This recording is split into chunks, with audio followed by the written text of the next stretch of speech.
A youngster is regularly beaten by his abusive stepdad. He develops into a bully as a result, and he is dismissed from school for acting violently. Then, he is transferred to a boarding school with many bullies. Three people, Eric and his parents, are having dinner at the beginning of the film. When Eric's stepdad notices him, he strikes him because he's lost in thinking. 15-year-old Eric Ponte resides in Stockholm with his mother and cruel stepfather. Every evening after supper, his stepfather beats him at home. In the next scene, we see Eric brutally beating up a man in the street. He is then called into the principal's office, where the principal gives him a piece of his mind and is shocked at the boy's behavior. We see that after they finish dinner, he beats up the boy with a belt as his mother plays the piano to drown out the noise of the belt with which her son is getting beaten up. Long ago, Eric's father passed away, and now his mother is remarried to what appears to be a psychopath.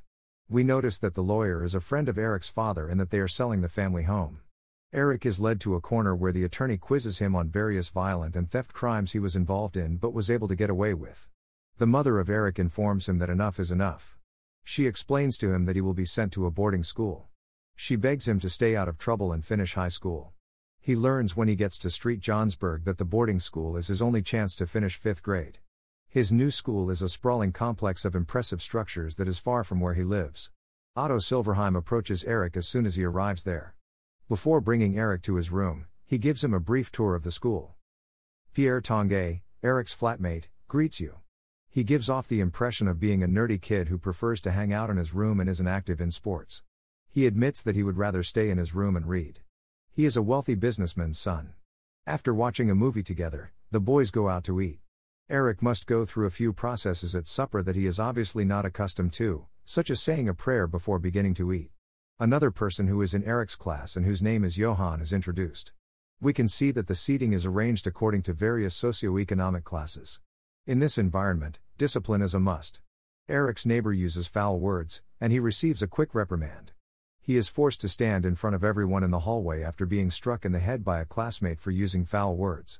The educational system appears to be entirely managed by the pupils because the teachers make no attempt to intervene. Following supper, Pierre discovers some cigarettes he had earlier hidden and gives them to Eric.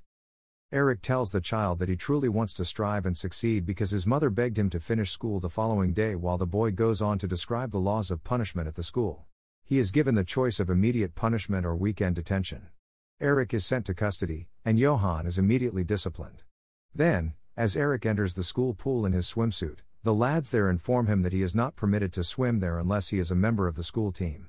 He boasts that he can smash any records, and the other swimmers are immediately impressed by his swimming prowess. When he is with Pierre, they formally welcome him to the group. The boy advises Eric to use caution in public and that there is no need for him to draw attention to himself in this setting. He asks Eric to remain unnoticed and gives him advice to maintain a low profile. Eric is then called to the senior boarding house after their door is locked. When he visits the seniors, they all demand that Eric shine their shoes as a kind of punishment. Eric declines. They are a little unsure about what to do with Eric because they are not accustomed to being rejected. Now Eric is in a bind. He doesn't want to fight them, but he also doesn't want to submit to them or follow their directives. He runs across senior boy Dallin the following day while they are walking in the corridor. His senior wants an apology straight now, but Eric is not the kind to apologize for accidentally running into someone, so he declines. Later that evening, Dallin issued Eric a challenge to the ring. The ring is a mildly harsh form of punishment where two senior students beat up one misbehaving student. If the other student misses the ring, he will be referred to as a rat. Although Eric is not a coward, he also does not want to be bullied and beaten up in this manner. He is unsure of whether he should leave or not at this point.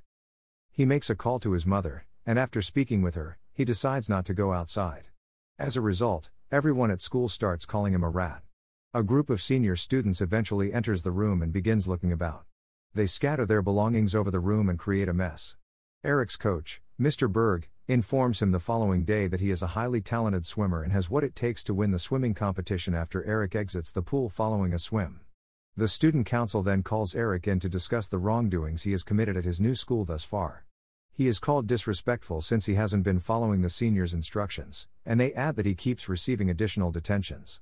The first punishment for Eric is to dig a hole in the rain and then fill it back up. Dallin is now making Eric angry, but Eric decides not to take any action. He has dinner alone that evening and runs into Marha, a member of the waiting staff, there.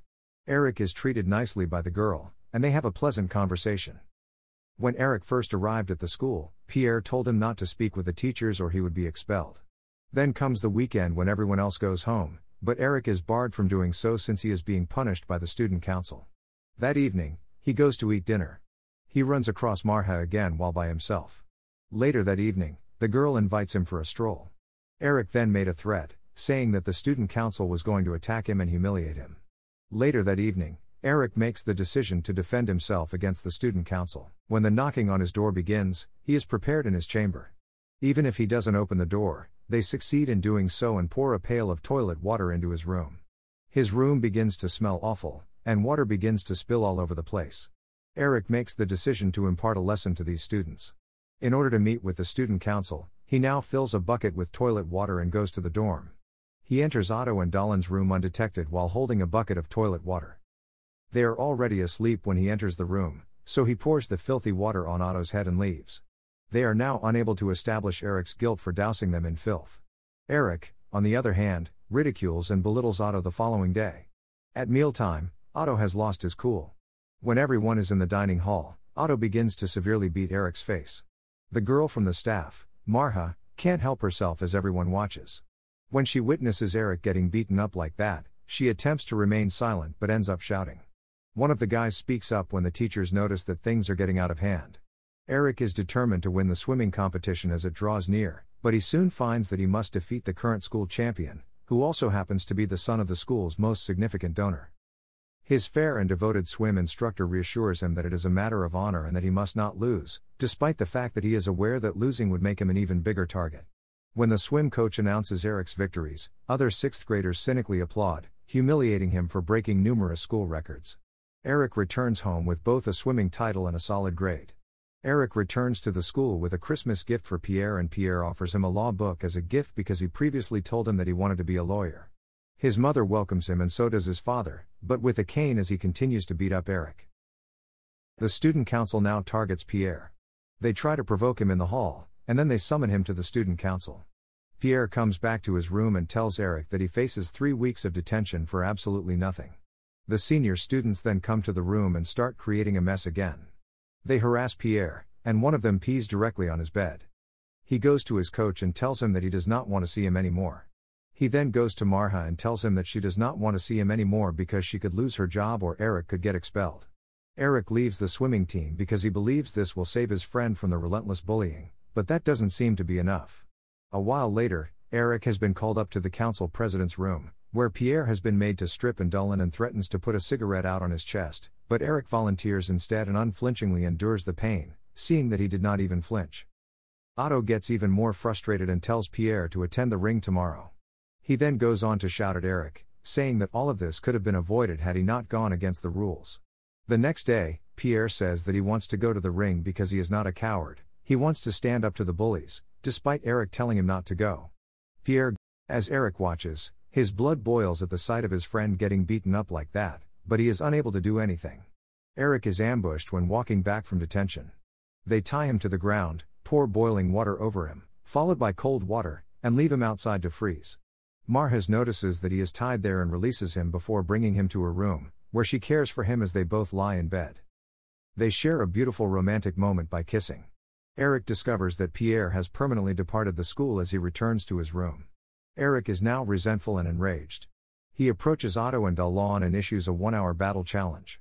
He effortlessly knocks the two of them to the ground throughout the struggle, but he holds on to them the entire time. He viciously beats them. He seeks for Marha, who left for Finland after being let go for an unspecified cause. Otto visits Eric's room to conduct a search. He reads the letter before approaching the principal. Eric is expelled for having sex with a staff member after Silverhelm gives the headmaster an intercepted love letter from Marha to Eric. Otto is threatened with death by Eric after he searches for him in the woods and discovers him. As Silverhelm falls to his knees and begs for his life, Otto becomes so terrified that he starts throwing up. Eric finds himself about to employ his violent instincts after being shocked into hysterical screaming and vomiting, but he stops himself and convinces Silverhelm that he won't murder him since he is not like him. Mr. Econ Grin, a lawyer who is a family friend of Eric's mother, joins him as they head back to school. Each grin forces the headmaster to face the fact that the school's interception of Maha's letter represents a serious violation of Sweden's laws governing the secrecy of correspondence and poses a threat to expose the headmaster and other staff members' culture of lax law and global ignorance.